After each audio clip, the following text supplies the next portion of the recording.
Solo is the best non-original trilogy Star Wars film. The only other film that comes close is Attack of the Clones. Don't at me.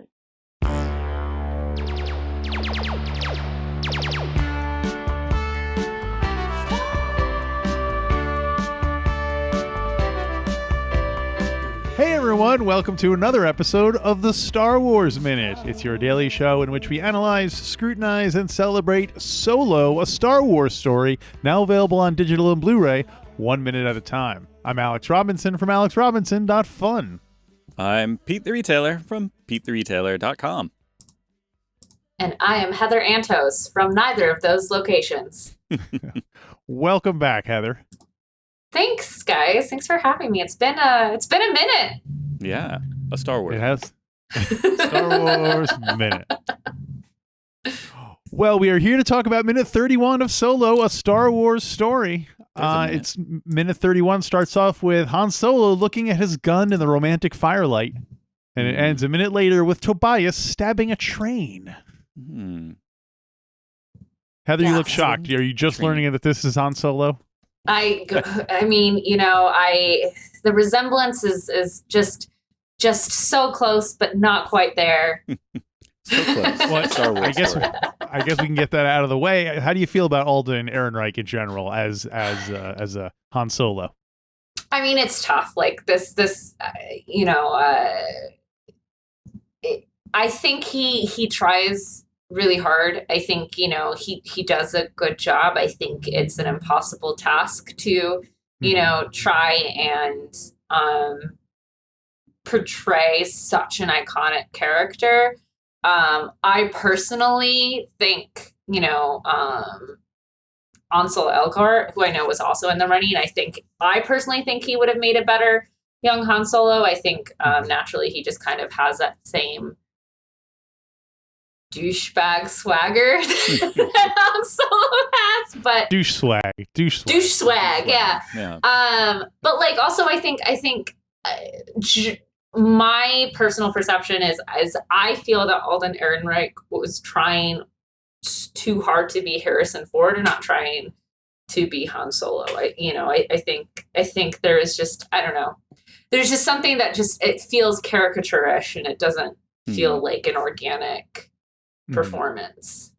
Do you think maybe they thought they were hiring Ansel Elgort and they got confused? They're like, "Oh, you said Alden Ehrenreich." No, I said Ansel Elgort. Like, oh. I know, right? How do you get it down to the wire with two guys with just like both the same initials, but like it sounds like you're sneezing at anytime you say either of their names? I think somebody just got confused somewhere in the process, and they're like, "All right, well, yeah, we'll go with this." I don't know if you ever heard that the musical group The Band. They had a big farewell concert, and Neil Diamond plays at the concert.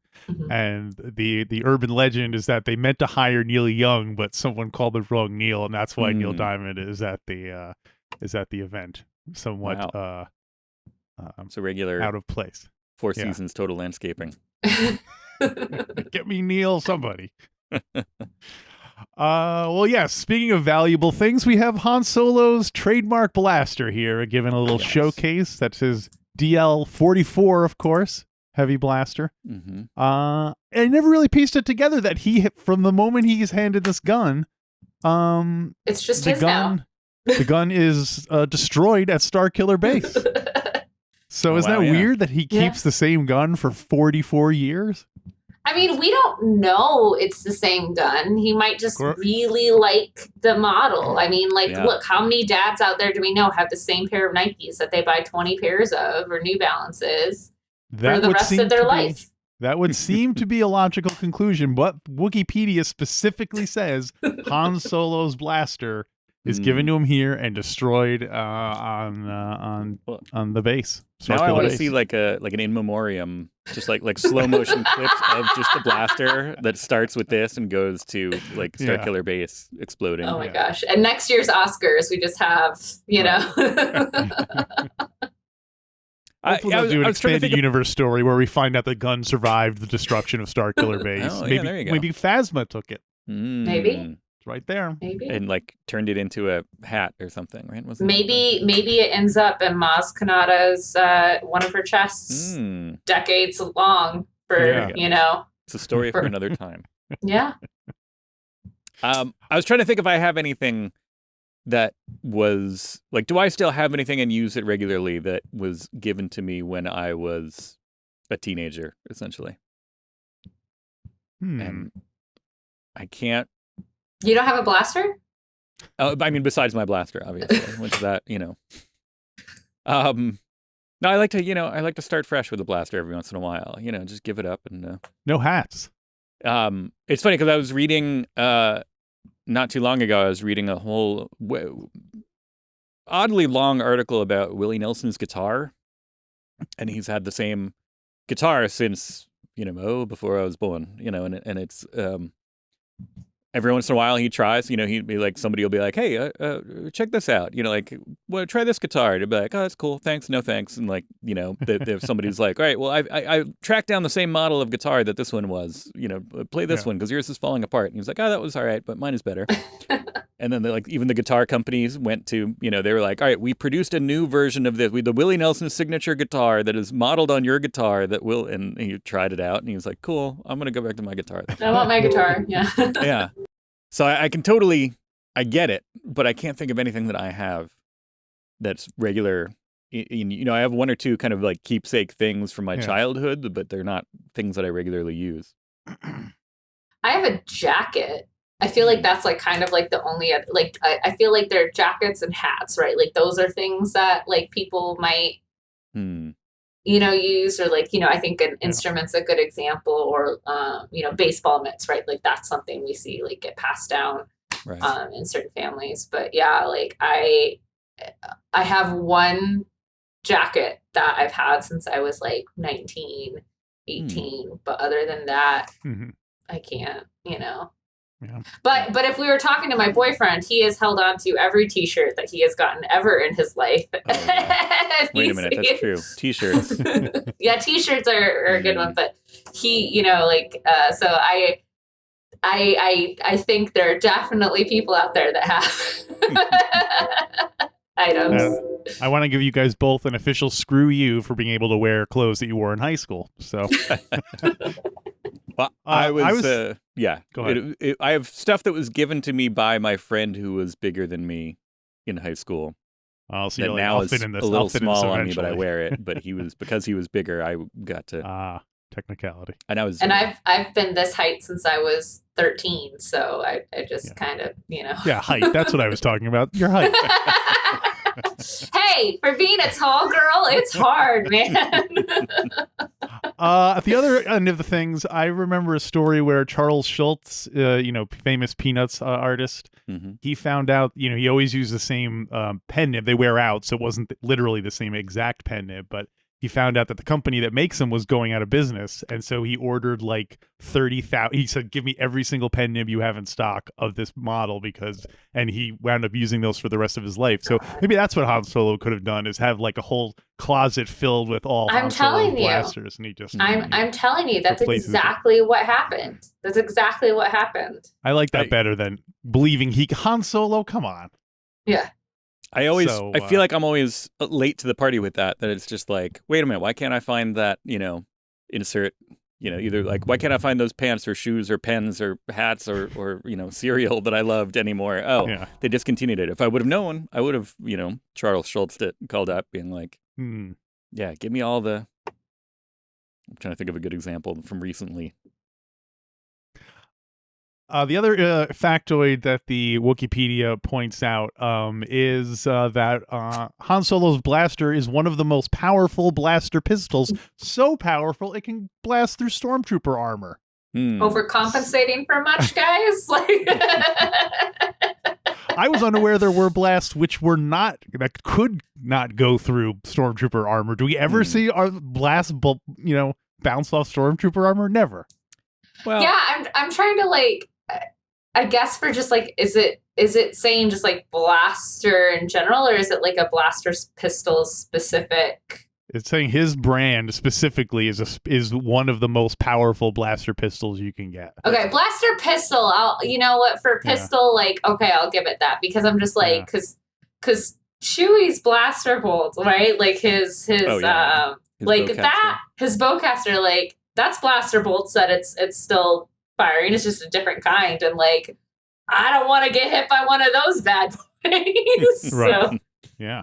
yeah. Han Solo seemed impressed when he finally got to shoot it shortly before he died. Yeah. That's at least one comfort. At least he got to fire Chewie's gun before he died. Right. Anyway. Like pulling the horn on a big rig or something like that. That was his make-a-wish. I would love to shoot Chewie's bowcaster someday. Yeah, that was Harrison Ford. He was like, all right, I'll come back, but you got to kill me off, and I got to fire Chewie's gun. Right. You know, Gun was too small. Yeah, I'm wondering, because sometimes we see like stormtroopers get hit and they do more like a spin move. So maybe that, you know, they flail for a bit. So maybe they try it. So maybe that's more like, oh, it's hitting the armor. It's not really piercing it. It's just they're getting, you know, it's making a little dent, burn mark. They're getting whacked. Like if you know, like if you get shot wearing a bulletproof vest, apparently, you know, it feels like you got hit really hard with something, and you're not just going to be like, "Aha, I'm okay." You know, like you're gonna feel it. But or the stormtroopers we see die are getting shot in the black parts.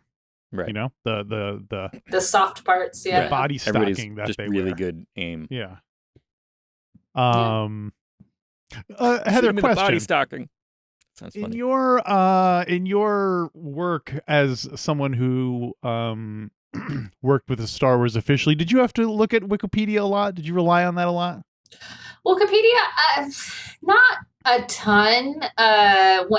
Honestly, if it was ever like a real quick confirm if something is like Legends or not, right? Because that was something, especially when I came on board to Star Wars, like the wiping of Legends was so fresh that keeping all of that track was freshly wiped Legends. Yeah, it was difficult, but like I don't know, lifelong Star Wars fan with all the reference books that I have, kind of every, you know, I would always go through a reference book before I would go through Wikipedia.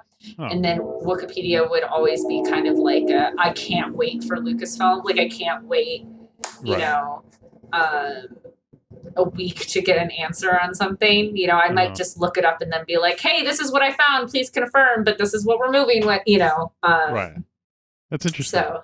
So, but whereas it's funny, I know this is not a Star Trek podcast, but I work on Star Trek stuff now, and CBS is just like, oh, check the Wikipedia. Like they tell us specifically to check the Wikipedia, which is hilarious to me. Full circle. I have to say I don't know if I've said this on this show. I do a Star Trek show on the side, and the comfort, like the way that everything is structured, as much as I love and rely on Wikipedia all the time, Memory Alpha just like has it a little more together with stuff like that. I'm like, oh, okay, like this links to that, and I can easily get to what I'm looking for. Whereas Wikipedia has all the information. I love it, but sometimes getting from point A to point B or getting a list of things is a little bit tough. Yeah. So that makes sense. That I'm sure the Legends canon side does not help that on Wikipedia at all. I can only imagine how complex that makes things. I'm sure that's a nightmare. Anyway, both are good. I like them both. Both are good. Mm-hmm. Yes. You know what else I like? What else do you like? I like is it Technobabble, speaking of Star Trek, where they're, you know, the Rio flies in, he's like, all right, starting the clock, jamming their signal, 9.6 to the bridge. What is that? What does that mean? What is this? First I was like, I don't know. It sounds almost like he's a radio DJ. Like 9.6 to the bridge. We've got a rock block of sliced noodles coming up. But first, let's listen to Chicken in the Pot. Sliced noodles is not rock. 9.6 minutes? 9.6 like seconds? 9.6 like distance? I don't know. Like that's it's either a time or distance, I think. Yeah, I think he's referring to the bridge that Val is on. Okay. That's what I'm thinking, Not where the all the bridge of the explosives ship. are. Yeah. Yeah, that's what I'm thinking. It's you have we have this distance or this time until we hit the bridge. So we got to get our together. Right. Probably hours, 9.6 hours. 9.6 days until we get to that bridge that Val is on. Oh my gosh, this Star Wars minute's going to take a lifetime. It'll feel like it, that's for sure. Well, yeah. So they're gonna rob. We keep calling it a train. I'm gonna keep calling it that throughout the week. So get used to it. But of course, we are referring to the Conveyex device, which I don't think we brought it up, but it has that two. I guess it's the first time we've really seen it, right? Like we saw it from far away with the binoculars. Yeah, we saw it through binoculars. But this is the first time you really see that it's two. There's like a top and a bottom car to it. It's like counterweighted almost. Yeah. And so, how is this thing not a roller? I guess the movie flopped, but how is this thing not a roller coaster after this movie came out? Oh my god! I think man, to write. I'm literally going to Disney next week for vacation. And now I'm just like, man, now I want this ride there. Now I want like a roller coaster that I can ride upside down. Yeah.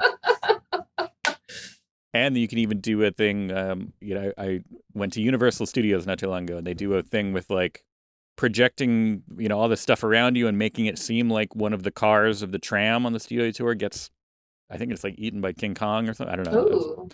I was trying to calm children who weren't aware that it was going to be such a scary ride, nor was I. But they do interesting new stuff with this like you can kind of see the people behind you getting destroyed, and so you could do that with the Conveyex. You could have the things separate and like, oh, the people behind us just got lost. Yeah, could be a good. Let's convince them to spend millions of dollars on producing a ride. I'm on it. I will start my petition next week. The Solo Conveyex. One of the things that shocked me about the Conveyex is, according to the Solo visual guide, which of course I rely on for all my information, the Conveyex's top speed is 90 kilometers per hour, which translates into a measly 55 miles per hour. Yeah, that's not very quick. I mean, to be fair, it didn't look like it was going very fast. And it looks pretty heavy. Like, I mean, to have essentially two trains, right, running in tandem. Yeah. That's a lot. That's a lot of weight it's pulling. I suppose so. Wow, is something in Star Wars accurate to physics? Did they actually do it? I guess if they're in the atmosphere, maybe they have to do it. And you see that, all kinds of, the hauler and the little, we'll see some kind of speeder bike kind of things in a minute. Like they can all catch up to it easily and just kind of spin around it as they need to. So it seems like it's, makes sense that it's not going that fast. But why not just fly it with a ship? I don't know. Maybe it's.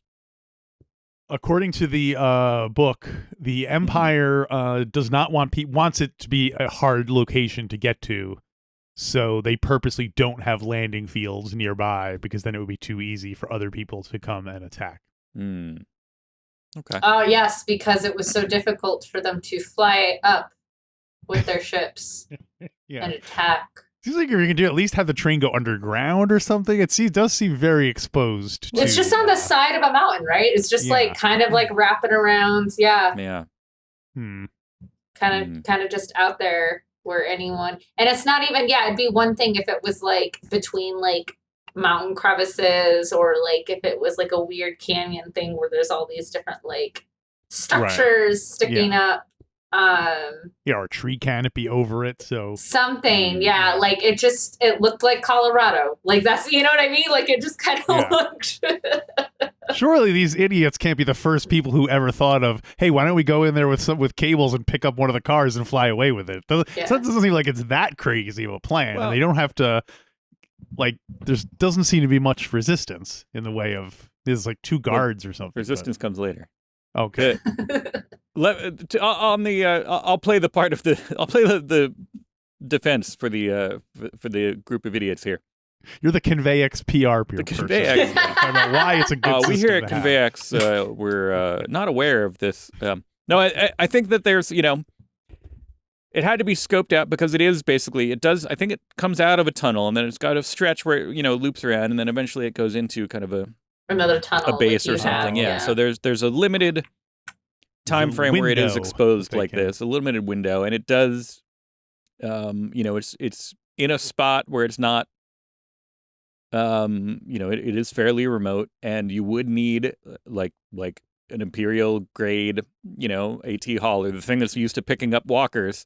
You need that to lift this out, and so there's a lot of things that have to go kind of right in order to get here.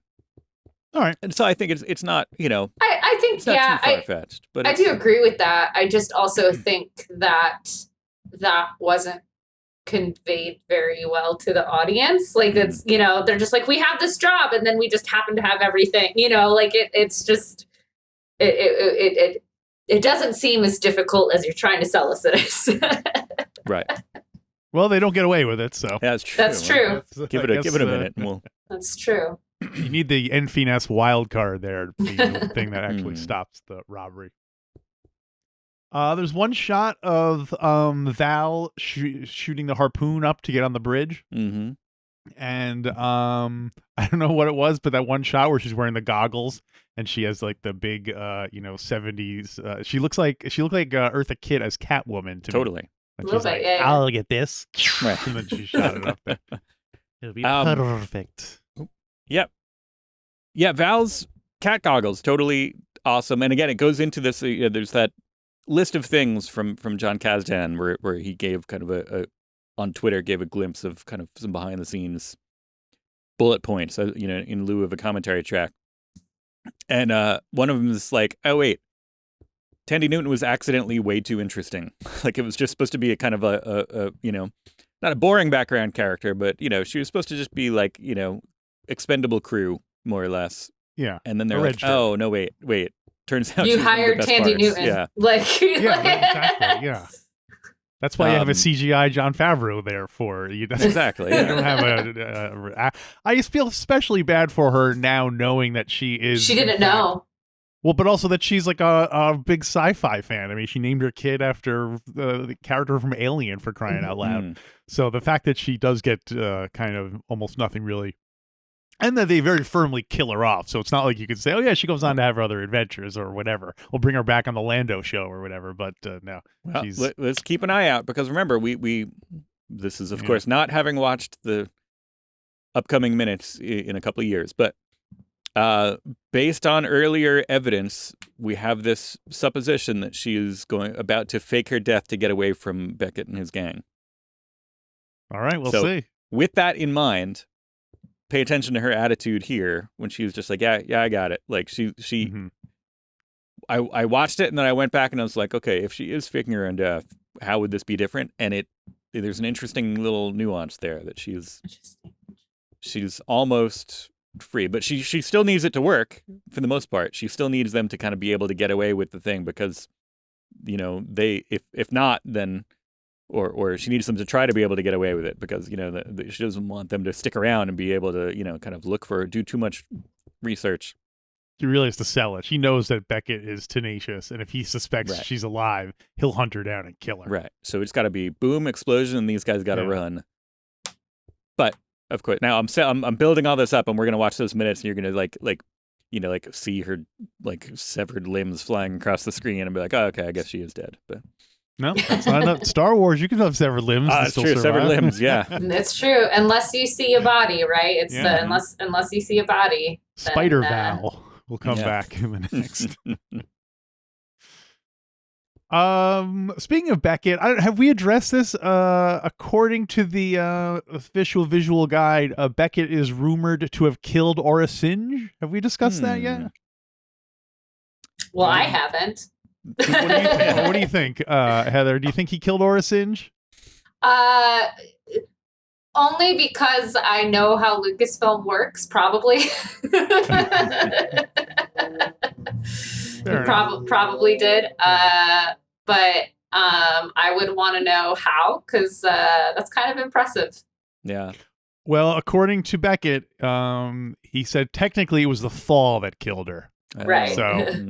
So I don't know if that means exactly what happened, but maybe she was in like the bounty hunter retirement home and she fell down and You're saying he pushed her down a set of stairs? Are you saying that that's what Becca did? Oh, like she's like in a wheelchair, and he was like pushed it down the stairs. He's like, yeah, I killed that badass bounty hunter.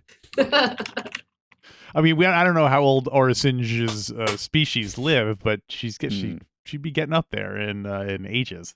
But who knows? Well, I also like the idea of just like new characters being introduced, and it's just like, oh yeah, and they killed that other character from that other thing. Like every new character is just like, oh yeah, remember that one character from that other movie? Yeah, this one killed that one. Like that's adding layers and layers. Yeah.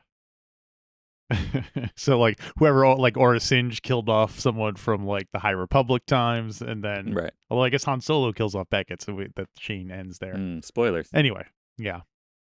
My last note is about Firefly. We've discussed the idea of Solo working as a TV show, and of course, a lot of people said that the late and very much lamented Firefly show was as close as we could have gotten to a Han Solo Chewbacca show. Heather, you seem like you're nodding in agreement.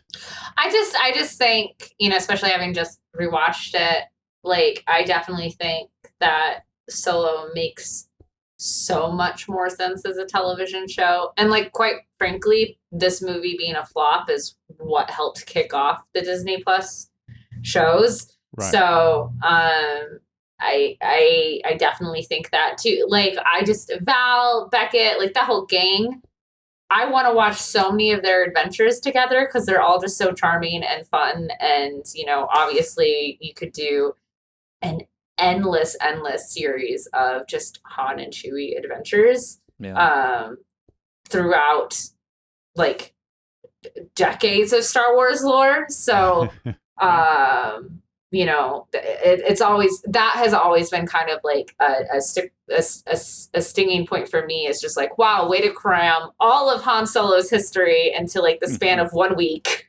Right.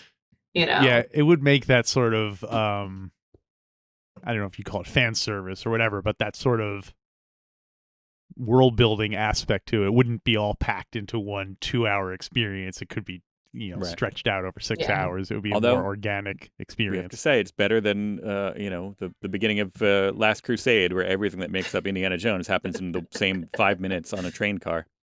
I don't know if that's better. I don't know if it's better because I would almost rather they just get that junk out of the way and then just have a Han Solo story without having the need to stop every now and again and play, this heavenly music as, oh, look, it's his gloves that he wore when he was cleaning the Falcon. I agree with that. I agree. If they did it like, here's the first, if that first 15 minutes, when he like gets his name, whatever, you'll hear Solo, whatever, that whole thing. Like if he gets the Falcon, gets Chewie, meets Lando, like gets the dice, we see all of that first 15 minutes, I'm in. Let's see what this adventure is, the movie starts and he completed the Kessel Run. We still don't know what it is, but he did it. And then the audience would really have no idea what was coming because we'd be like, wow, they really checked all the boxes off as quickly as possible. And now who knows what's going to happen. Yeah. And I think that would be enough to turn me off to it off the bat. Whereas it was like sprinkled in a little bit. I'm like, okay, I can deal with that. Yeah. By the way, Heather, excellent. Good work in knowing exactly that he gets his name in minute 15. Is it minute 15 exactly? Yeah. Oh my God. 15, so. Genius. Someone's been listening daily. That's for sure. We know that. Well, that is all I have for minute 31. Anyone else have anything else they want to say about it? Yeah. The train chase will continue and continue, so no any convex thoughts can be... Did want to just give a nod to Han Solo's hesitation before he jumps out to join the gang there. That's character growth. He's hesitant now. Later, he'll be a little more foolhardy and, bold and brash. But here he's a little bit scared to jump on the train. I do appreciate him reassuring everyone that he was fine after he jumped on the train, even though no one asked. No. That is a good detail. It's actually more of a C-3PO gag than a Han Solo gag. Yeah, the same thing in Rise of Skywalker. Thank you. Yeah. But C-3PO would have something very snarky to say that no one asked how he was, though. Yes. Not a fan of Rise of Skywalker, but I did think that was 3PO's strongest outing since Empire Strikes Back, personally. Interesting. But we'll talk about that. I'm a fan of Rise of Skywalker, and I agree. Okay. Sounds like we're done then. But we have a lot more to talk about, which is why you should become a Patreon supporter. Go to StarWarsMinute.com/Patreon, and there you can sign up, and not only will you get the show ad-free every day, but you will also get our weekend shows that we do. And we talk about all sorts of stuff. Star Wars Minute. Star Trek every now and then comes up. So yeah, all that stuff like that. So go to StarWarsMinute.com/Patreon and join us here tomorrow for another free Star Wars Minute.